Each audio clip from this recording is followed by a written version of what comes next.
So today we got another update from Team Executor. Obviously, you know, it was discovered that they had code that wasn't, you know, their original code. It was code that was open source code. I didn't know if they were going to go away. I didn't know how they were going to respond to that. Well, they responded to that by just keep on trucking, because they said that they would support their product, and they're going to.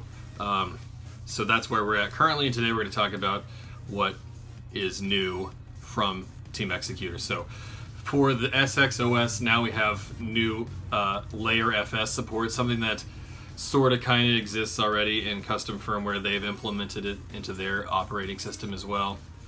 This, for those who aren't entirely aware of what it is just basically a way of like breaking down the game's files so that you can edit them and insert game mods. I'll link to the full changelog that I have up on the Hackinformer website, of course, so there's some slight more details there, but it's great that there's mod support for this SXOS.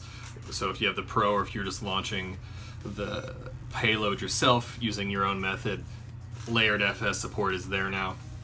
They added NSP support for the eShop. NSP is kind of like just the file extension, I believe, for the eShop games. There's a lot of caveats to this. You know, you have to have the dev menu running legitimately on your Switch, and you have to have dumped the games yourself to be able to get the ticket. At this point, it's, as they worded it, rough around the edges still. So as time goes on, obviously it'll be ironed out and be more useful to the commoner. But the idea is, yeah, you back up your own eShop games, and that way, if you have to delete eShop games later and you're afraid to go online for some reason, you can just reinsert your eShop games accordingly. You can already do that. I guess you can already do that. It's more so for the people. I guess I was thinking backup purposes. It's more so for the people who have more than one Switch that doesn't want to take all of them online, maybe because they have these dongles and they just don't want to risk a ban. You bought the game once, you should be able to play it across all of your systems. Even legitimately, I don't know if Nintendo lets you do that, so if not, this is great, and if so, then it's just for the people who don't want to go online and risk a ban playing their own legitimate backups from the cart stuff.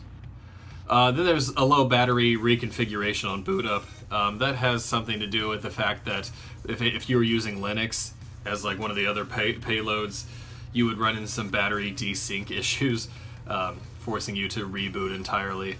I don't know much about it. They said if you weren't messing with Linux, you would know nothing about it, obviously. So if you're one of those people that was using Linux as well as this stuff, and you're having weird battery issues, it's fixed. Hooray!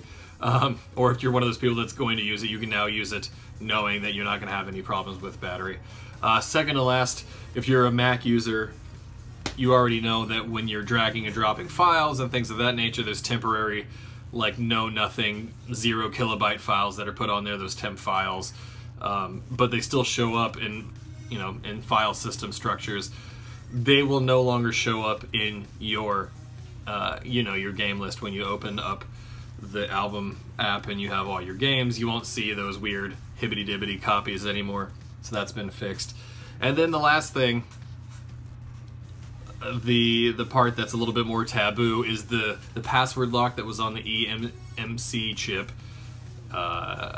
You know, they claim that it was a fun little like challenge for hackers out there to try to crack their stuff and figure out the password and get in, and that everything that they put in there was reversible, like the brick code and stuff. They've removed all that, so you can put your mind at ease there. So now it comes down to, before you could be upset with SX, or with Team Executor as it were, for the simple fact that they incorporated that, and you can be like, I don't want to stand by anything that puts that in there. Now they're saying it was just something you were supposed to try to get around, and it was a challenge. You know, they got blown out of proportion. Well, they said, screw it, we're just going to level the playing field. There's none of that on there. You can reverse engineer our stuff all you want to. So now maybe it might make people more inclined to buy it. Who knows? It's still got other, you know, source code that's not theirs in there. I don't know if little by little they're just changing it out and replacing it with their own. I can't speak to that. All I know is that they've removed the password lock, and that was the last point of the changelog. So again, if you want to see the full changelog, you can check it out in the link down below in the description. There's some other stuff in the description always, so before you ask questions, read the description. Thank you. That's very kind of you to do that. All right, so yeah, check the link out. That's it for me. Have a good day.